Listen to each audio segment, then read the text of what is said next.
Si vous regardez cette vidéo, c'est que vous avez peut-être déjà pensé à tout recommencer quelque part, on ne sait pas où. Eh bien, sachez que vous êtes sur la bonne vidéo. Ces 10 conseils vont vous aider à prendre votre décision ou en tous les cas à comprendre pourquoi vous avez envie de tout changer et de tout recommencer. C'est parti. Et si je vous disais qu'au cours de notre vie, nous avons recommencé 2 fois à zéro? Oui, 2 fois. Et nous avons déjà fait plusieurs choix de vie qui nous ont demandé de tout remettre à zéro et de tout remettre à plat. En 2013, nous avons quitté notre île pour nous installer en métropole. Nous étions jeunes et avons envie d'aventure, de découvrir autre chose, de découvrir quelque chose de plus grand que nous. Mais avec un enfant de 3-4 ans, ce n'est pas une mince affaire. Alors aujourd'hui, avec le recul, j'ai envie de vous parler de quelque chose d'important. Pas simplement de notre histoire, mais de ce que nous avons appris avant de prendre ce genre de décision. Parce que partir vivre ailleurs, dans une autre région, dans un autre pays, quitter sa famille, ses habitudes, son confort, ses racines, ses traditions, ce n'est pas juste une décision que l'on prend à la légère. Alors si vous avez vous aussi ce projet de partir, de tout recommencer et de changer de vie, cette vidéo est pour vous. Ne partez pas juste pour fuir une situation. Quand on est mal dans son travail, quand on est mal dans sa famille, dans sa vie, dans son quotidien, on peut avoir cette impression que tout ira mieux ailleurs. Et parfois, oui, le changement a du bon et le changement peut vous faire du bien. Mais il faut être honnête. Parce que quand on change de pays, on change d'environnement, on ne laisse pas ses problèmes ailleurs. On les emmène avec nous. On emmène ses peurs, ses doutes et même les blessures. Alors avant de partir, demandez-vous, est-ce que je pars parce que j'ai un réel projet ou est-ce que je pars juste pour fuir ma situation actuelle? Cette question peut vraiment changer votre décision. La décision doit être collective. Et quand une famille déménage, chacun vit le changement à sa propre manière. Pour les parents, cela peut représenter une nouvelle chance. Pour un enfant, cela peut représenter la perte de ses amis, la perte de ses repères. Et parfois, on peut être très enthousiaste au changement. Il faut donc en parler et communiquer. Qu'est-ce qui te fait peur? Qu'est-ce que tu aimerais retrouver là-bas? Quels sont tes objectifs? Il doit devenir autant que possible un projet partagé. L'argent. Je sais, ce n'est pas forcément le sujet le plus passionnant, mais c'est probablement l'un des plus importants au final. On pense souvent que billets d'avion, logement, déménagement. Mais il y a tellement de dépenses auxquelles on n'y pense pas forcément tout de suite. Le dépôt de garantie, les loyers à payer en avance, les meubles, toutes les démarches administratives, les transports, les frais liés au travail et toutes les dépenses imprévues. Alors mon conseil est simple, ne partez pas avec votre dernier euro. Il faut tout organiser et tout planifier. Essayez de prévoir une réserve financière parce que quand on arrive dans un nouvel endroit, on est déjà suffisamment stressé du nouvel environnement, du projet qui nous attend. Et ce serait dommage de gâcher tout ça avec du stress supplémentaire parce que financièrement, ça ne suivra pas.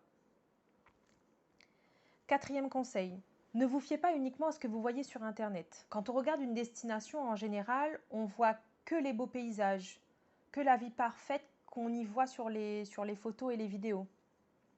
Les beaux paysages, les belles maisons, les gens qui semblent avoir une vie parfaite. La vraie vie, ce n'est pas sur Internet. Avant de partir, renseignez-vous sur le coût réel de la vie. Le logement, les courses, le travail, les assurances, les transports, l'éducation si vous avez des enfants, les salaires, les impôts. Et surtout, faites votre calcul en fonction de votre situation personnelle que vous projetez d'avoir. Parce qu'un endroit peut être magnifique pour les vacances, mais ce n'est pas la même chose quand on y vit toute l'année. Donc, il faut accepter que la réalité ne ressemblera pas toujours au rêve qu'on s'est imaginé. Et ça, c'est quelque chose que nous, on a appris avec nos expériences. Quand on imagine un nouveau départ, on imagine souvent le meilleur. On se projette, on rêve, on imagine une nouvelle vie. Mais une fois sur place, il y a aussi toutes les difficultés. Les jours où on doute, les jours où on se demande est-ce que j'ai bien fait de faire ce choix? Et c'est totalement normal. Changer de vie demande une période d'adaptation. Même si vous êtes à l'origine de ce projet, même si vous êtes heureux de partir, même si vous avez choisi cette nouvelle vie, vous pouvez parfois avoir le mal du pays. Votre famille peut vous manquer, vos habitudes peuvent vous manquer, et vous pouvez même regretter certaines choses. Cela ne veut pas dire forcément que vous avez fait une erreur. Cela veut dire que vous êtes humain, que vous vous posez des questions et c'est totalement normal et c'est OK. Pensez à la vie que vous avez envie de mener et la vie que vous avez envie d'y construire. Comment allez-vous travailler? Dans quel domaine? Avec quel salaire? Quelles sont les opportunités? Est-ce que votre métier existe là-bas? Est-ce que vous êtes prêt à changer de voie si c'est nécessaire? Parce que lorsqu'on déménage, on peut avoir le besoin de reconstruire une vie professionnelle. Et ça, c'est quelque chose qu'il faut anticiper. Personnellement, je pense qu'un projet de départ doit répondre à 2 questions. Où est-ce que je veux vivre? Et aussi, comment est-ce que je veux vivre une fois arrivé? Votre nouvelle vie doit être le seul projet à court terme. Préparez-vous à manquer de certaines choses. Et parfois, ce sont des choses auxquelles on ne pense pas. Vous pouvez manquer d'une personne, d'une odeur, d'un plat, d'une ambiance, d'une fête de famille, d'un anniversaire auquel vous n'assisterez pas, ou même d'un décès auquel vous n'assisterez pas non plus. Un simple dimanche passé avec vos proches. Quand on part, on gagne certaines choses, mais on en perd aussi. Et il faut être capable de vivre avec ça. C'est une réalité. Aujourd'hui, avec le recul, je pense que partir nous a permis d'apprécier et de se rendre compte des choses qui nous manquent. Je pense que partir nous a aussi appris à apprécier différemment les personnes et les moments passés qui étaient importants. Parce que parfois, c'est la distance qui nous fait réaliser l'importance des choses et de ce qui compte vraiment. Comment aider son enfant à s'adapter? Un enfant peut être très enthousiaste à l'idée de partir, et il peut aussi avoir peur. Peur de perdre ses amis, peur de ne pas s'intégrer, peur de ne pas aimer sa nouvelle école et de ne pas retrouver ses repères. Et parfois, il peut ne pas avoir les mots pour vous les expliquer. Alors, accompagnez-le, aidez-le, écoutez-le. L'adaptation prend du temps. Et je pense que c'est valable aussi pour les adultes. Un retour au point de départ n'est pas un échec. Ce conseil, c'est probablement le seul que j'aurais aimé entendre plus tôt. Vous avez le droit de changer d'avis. Vous avez le droit de partir. Vous avez le droit d'essayer. Vous avez le droit aussi de vous tromper. Et vous avez le droit de revenir. Dans notre vie, nous avons eu plusieurs projets, plusieurs départs, plusieurs changements. Et avec le recul, je ne considère pas que chaque décision devait être définitive. Parfois, on part découvrir quelque chose. Parfois, on part pour évoluer. Parfois, on part pour comprendre ce qu'on est et qu'est-ce qu'on veut réellement. Et parfois, on revient. Mais revenir ne veut pas dire échouer. Cela peut simplement vouloir dire « j'ai essayé, j'ai appris et maintenant je sais ce que je veux et je me connais mieux ». Et je trouve que c'est une belle chose. Et enfin, le dernier conseil. Avant de prendre votre décision, posez-vous cette question. Pourquoi est-ce que je veux partir? Et qu'est-ce que j'espère trouver ailleurs? Est-ce que vous cherchez une meilleure qualité de vie? Un nouveau départ? Une nouvelle opportunité professionnelle? Une aventure? Un changement pour votre famille? Ou simplement l'envie de découvrir autre chose? Il n'y a pas de mauvaise réponse. Mais je pense qu'il est important de connaître sa propre réponse et la vraie réponse. Parce que cette réponse vous aidera à tenir lorsqu'il y aura des moments difficiles dans votre expatriation. Et si je vous partage tous ces conseils aujourd'hui, c'est parce que nous avons vécu ces changements. Nous sommes une famille de 3 personnes. Nous avons quitté La Réunion pour nous installer en métropole en 2013. Nous avons réfléchi à tous ces projets, nous nous sommes projetés, nous avions envisagé une nouvelle vie. Mais la vie a changé. On grandit, on mûrit, et nos projets aussi.